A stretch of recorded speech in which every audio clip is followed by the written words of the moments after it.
వారైతే వెంటనే మన ఛానల్ అయితే సబ్స్క్రైబ్ చేసుకొని ఈ వీడియోకి ఒక చిన్న లైక్ అయితే ఇచ్చేసేయండి. అయితే ఈ రోజు సినీ అప్డేట్స్ చూద్దాం. RRR సినిమాలో ఎన్టీఆర్ పులితో చేసిన ఫైట్ తో ఎంత హైలైట్ అయ్యారో మనందరికీ తెలిసిందే. అలాగే ఈ రాక సినిమాలో కూడా పులితో అల్లు అర్జున్ నటించబోతున్నట్టుగా తెలుస్తోంది. అల్లు అర్జున్ హీరోగా తెరకెక్కుతున్న సినిమా రాక. ఈ సినిమాలో దీపిక పదుకొనె హీరోయిన్ గా నటిస్తున్నారు.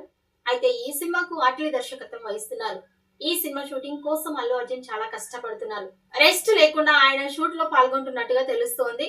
అయితే ఈ సినిమాలో ఫారెస్ట్ ఎపిసోడ్స్ అత్యధికంగా ముఖ్య కీలకంగా కాబోతున్నట్టుగా తెలుస్తోంది. ఇందులో జంతువులకు సంబంధించిన ఎపిసోడ్స్ పాత్రలు ఉంటాయని తెలుస్తోంది.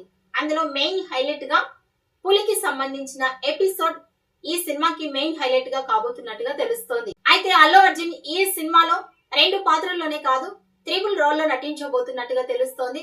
ఈ సినిమాలో అల్లు అర్జున్ పులితో కనిపించబోతున్నట్టుగా తెలుస్తోంది. ఈ వీడియోపై మీ అభిప్రాయాన్ని కామెంట్స్ రూపంలో తెలియజేయండి.